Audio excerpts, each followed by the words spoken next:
classroom. You are in a felony court Yes, ma'am. where you could potentially go to prison. Well, I mean, you went straight from jail to use meth.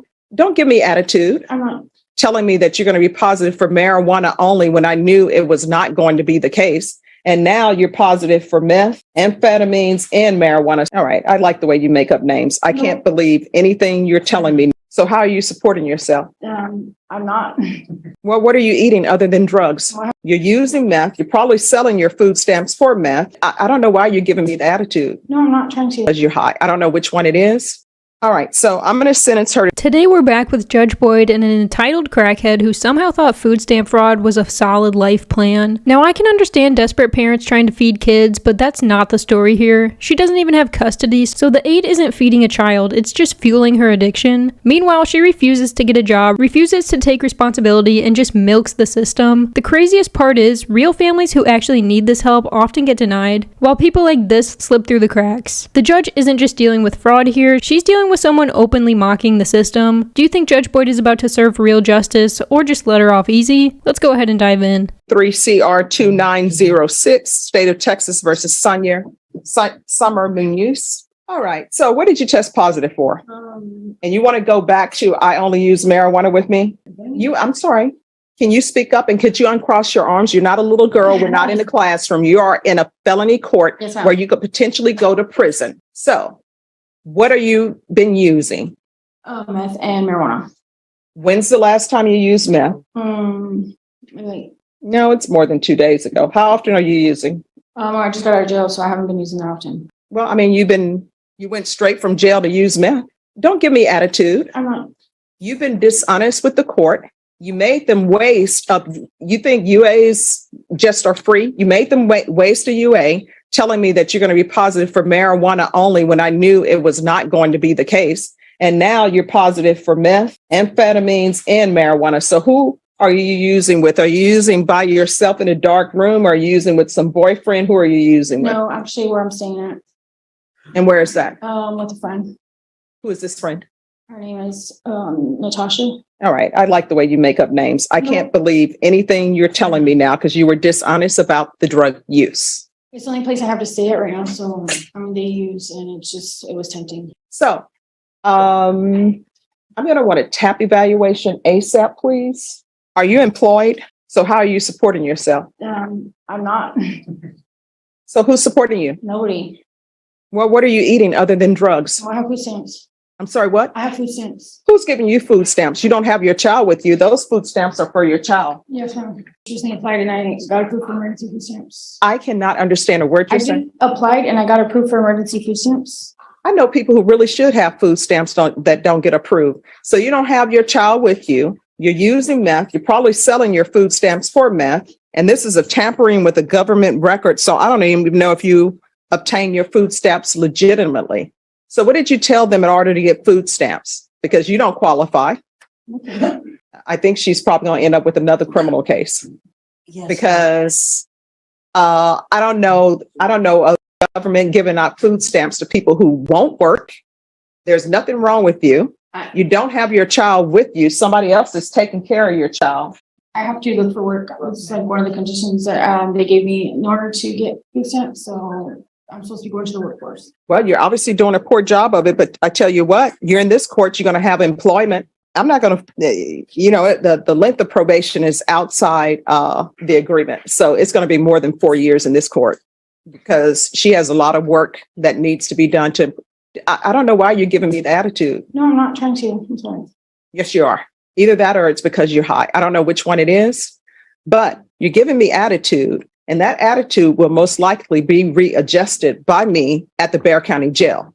So I don't know if your attorney told you this, but I can send you to the Bexar County Jail as a condition of this probation. And I can also send you to the state jail facility as a condition of this probation for attitude readjustment. Do you want that? No.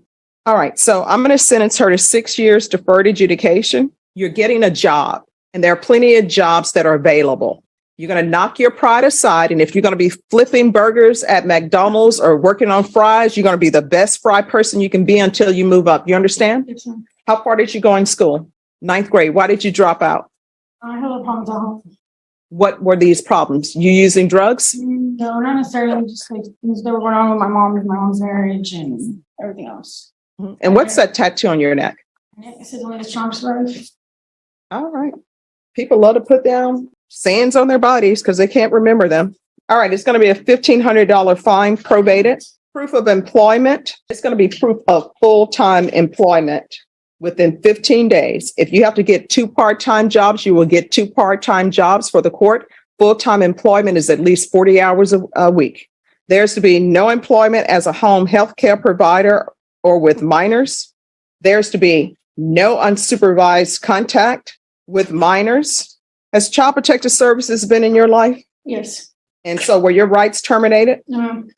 What happened to your parental rights? I still have my rights, but I just don't have my daughter. My family disagreed to take care of me until take care of my daughter until I get back on my feet. Parenting classes, and I want intensive parenting classes. There's to be 150 hours of community service restitution that will not be waived. She has to do those. You're either going to get your GED or either you're going to get some sort of trade certificate. Take in consideration 2023 CR 2907, County Court Cause number 667-964, 685-144, 70047.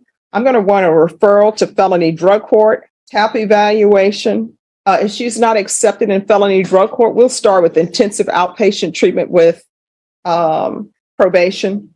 There's to be regular reporting by Zoom or in person. The UA hotline, and she's to be tested once a week. Make sure the levels are going down. If the levels start going up, issue a motion to revoke. And I'm going to want field visits 1 time per week until further notice. Probation, is there anything else she needs? Oh, I'm sorry, 1 time per month. Probation would have got a shock. Anything else you need from the court to be successful? Showing you what's entitled Trial Court Certification of Defendant's Rights to Appeal. Did you review that with your attorney? Did you understand it? And did you sign it? Yes, ma'am. Because this is a plea bargain agreement, because I followed your plea bargain agreement, and because you waived your right to appeal, you do not have the court's permission to appeal. Do you understand? Yes, ma'am. We can go off the record.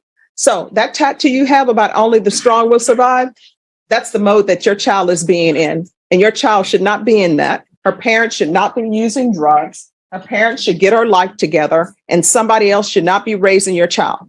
And you just 100% living off the government, that's not going to happen in this court. You get another job. Do you understand? Yes, ma'am. And if you got those food stamps illegally, you better turn them in, because your counsel can tell you what the government does. They wait till your food stamps, when you take those monies from the government and you shouldn't have it, they wait till it becomes a felony.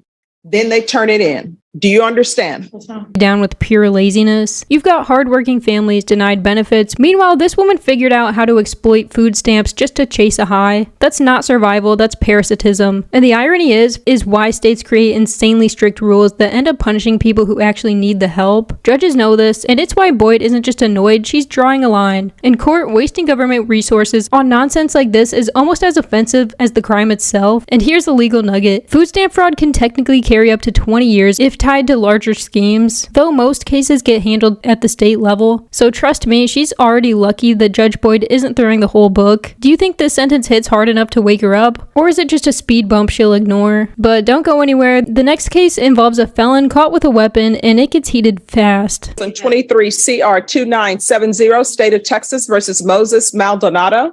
Mr. Bonk, could you move your person down to that end? Could I have parties announced for the record for the state? Chop the state. Defense? No offense for Mr. Maldonado. Are you Mr. Maldonado? Yes, ma'am. Counsel, have you received all the discovery? Did you review it with your client? We have. Court will find that the state is in compliance with discovery. Mr. Maldonado, I'm showing you what's entitled True Bill of Indictment.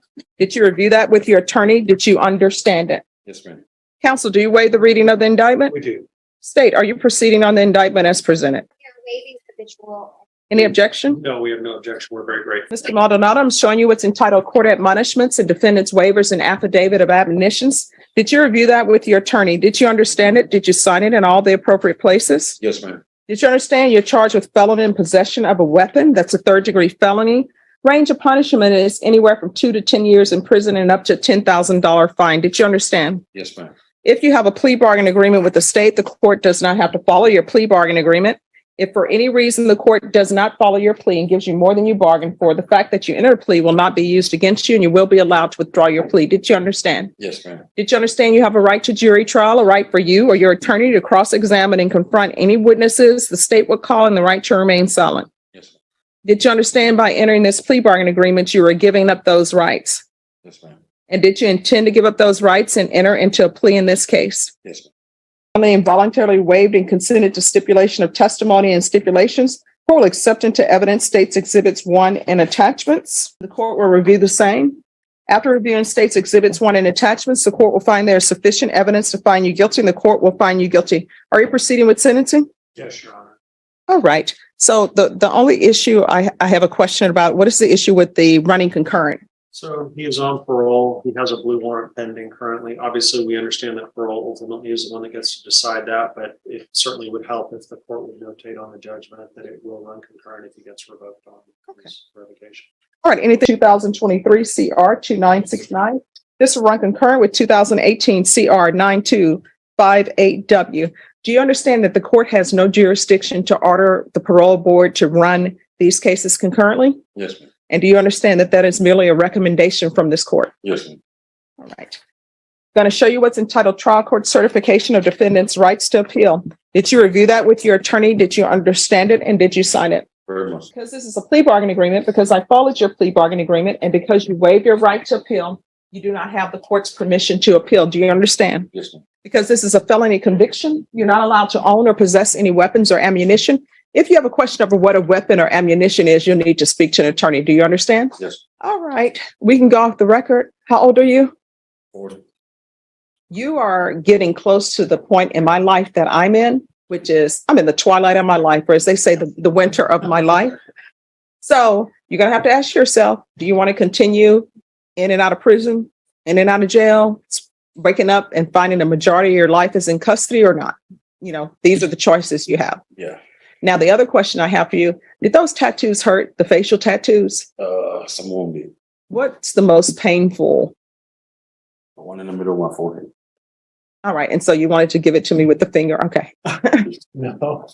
All right. Judge, and just for the record, well, we're off the record, but I've known Moses. I've represented him off and on for many years now. And it's always so disappointing when I hear that he's been arrested again. I've always liked Moses. He's very intelligent. He's got a great sense of humor.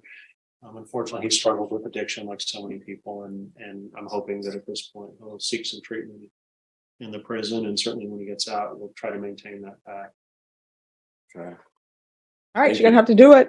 Good luck to you. All right. Not too harsh, but definitely not a free pass. Now, this next hearing, it's another beast entirely. We've got a defendant charged with assault causing bodily injury against a family member, and the tension is thick. Cases like this split the room. Domestic violence charges hit differently when the courtroom sees remorse versus repeat behavior. What struck me was how flat this guy came across, almost like he thought it was just another Tuesday. And here's the kicker. Under Texas law, even a first offense of family assault can land you a year in jail and a $4,000 fine. Yet somehow this doesn't feel like justice balancing out the scales. Boyd's handling it with her usual calm authority, but I can't help thinking the system just blinked here. Maybe I'm wrong. Drop your take in the comments and let's go ahead and dive in. I have a CR 1476, State of Texas versus Angel Roman. Can I have the parties announced for the record for the state? Thanks to the state of Texas. I'm Gary Garcia for Angel Ramon, and I'm Mr. Shannon Love's associate attorney here. All right. Are you Mr. Angel Roman? Yes. Any objections to this attorney standing in? All right, counsel, you received all the discovery and did you review it with your client? Yes, Your Honor. Mr. Roman, I'm showing you what's entitled Application for Deferred Adjudication or Community Supervision. Did you review that with your attorney? Did you understand it? Yes.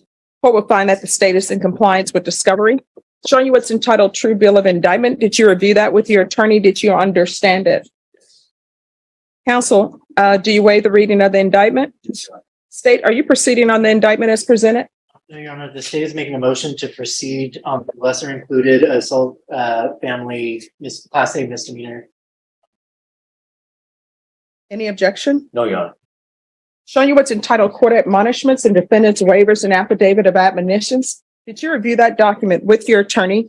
Did you understand it? Did you sign it in all the appropriate places? Yes. Did you understand the state is proceeding on the lesser included offense of assault, bodily injury, family, married, household as a Class A misdemeanor. Range of punishment is anywhere from a $4,000 fine and up to 1 year in the Bexar County Jail. Did you understand? If you have evidence to find you guilty, the court will defer finding of guilt as you apply for deferred adjudication. Are you proceeding with sentencing? Yes, sir. Have you all spoke to the complainant?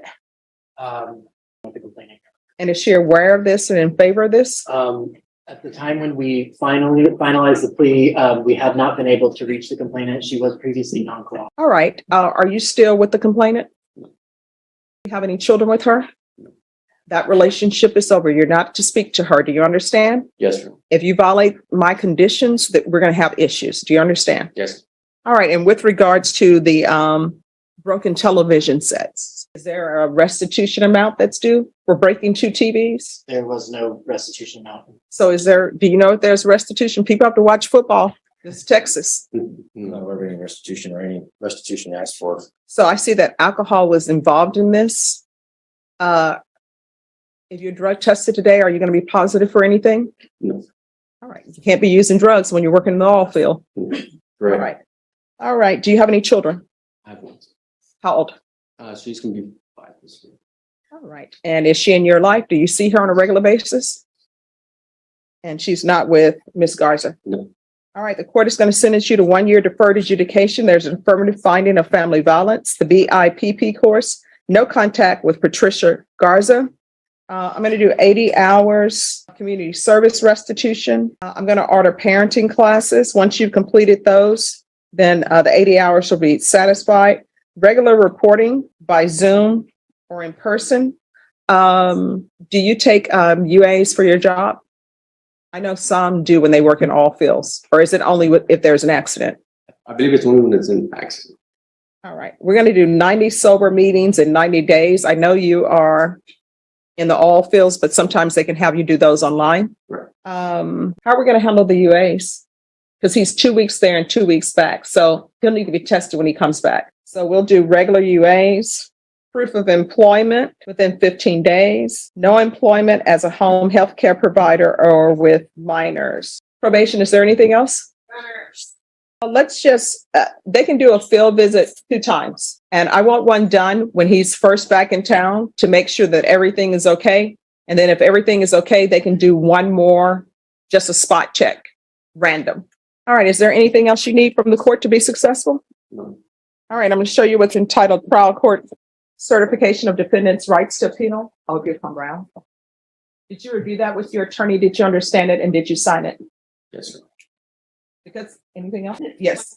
For his travel, I don't know, it's in Texas, outside of Texas, either way, can get directed from the court Yes. or.